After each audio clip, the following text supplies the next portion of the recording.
nagpunta uli ako dito sa Okada, Manila para sa isa na namang pageant ganap.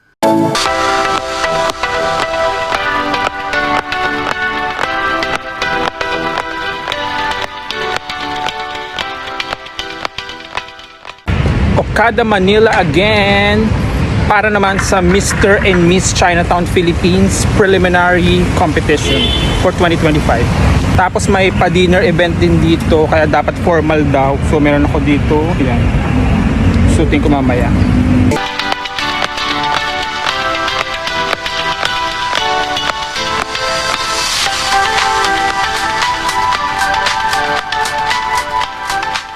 A few moments later.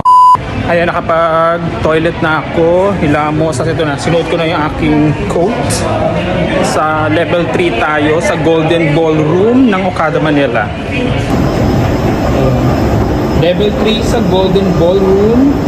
Mag-escalator tayo dito.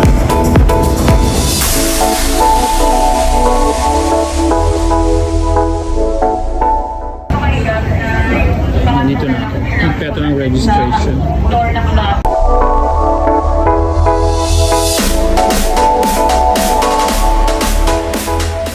Waiting tayo. Meron pa tayo mga 15 minutes kasi 6 o'clock daw bubuksan yung Golden Ballroom. So nakapag-register na tayo. Nakuha na natin ating media pass. UG. BC. Yeah, 15 minutes. Papasok na kami doon. So merong sponsor dito ng cocktail drinks.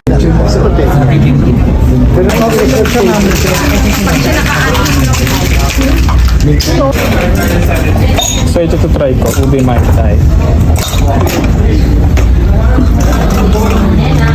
Saka pamangkin pa rin din.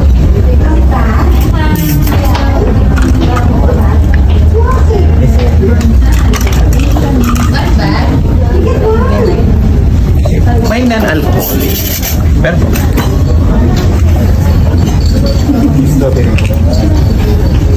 Strawberry po. Ayan. Thank you. Ube meron siya. Madalas pong Ganyan po.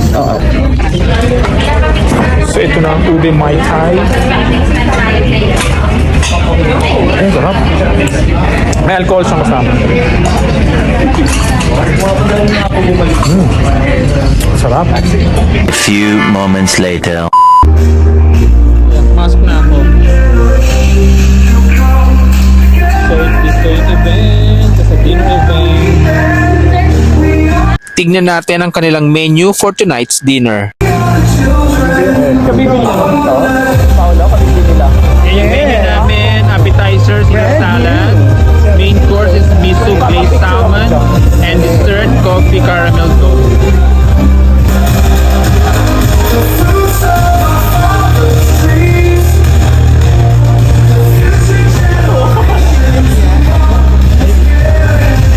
To compete in the preliminary cultural costume competition. Now tonight we have two main categories. First, we have the Filipino-inspired costume, and then next we have the wood snake Chinese-inspired costume. First round, Filipino-inspired costume ng mga kandidata.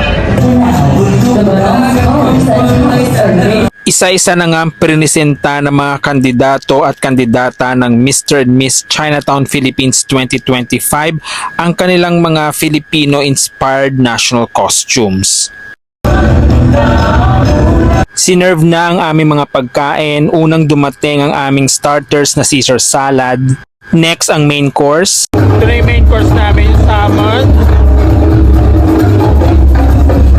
Really, our organization is rooted in history and of course tradition. Now, I'm sure everybody has enjoyed the performance of our dear candidates, but it is only the first part. And lastly, ang aming dessert.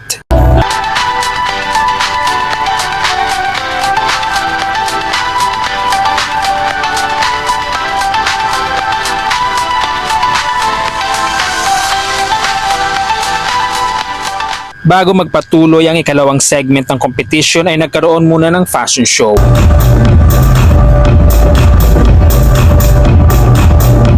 A few moments later. Next na yung wood snake, Chinese-inspired costume. Rumampa nga muli ang mga kandidato at kandidata ng Mr. and Miss Chinatown Philippines sa second round ng competition. Suot ang kanilang wood snake Chinese-inspired costumes. At natapos na ang sponsors night at ang preliminary cultural costume competition ng Mr. and Miss Chinatown Philippines 2025. Tapos na ang aming coverage sa Mr. and Miss Chinatown cultural costume dito sa Okada, Manila. Good night na, UG. Good night.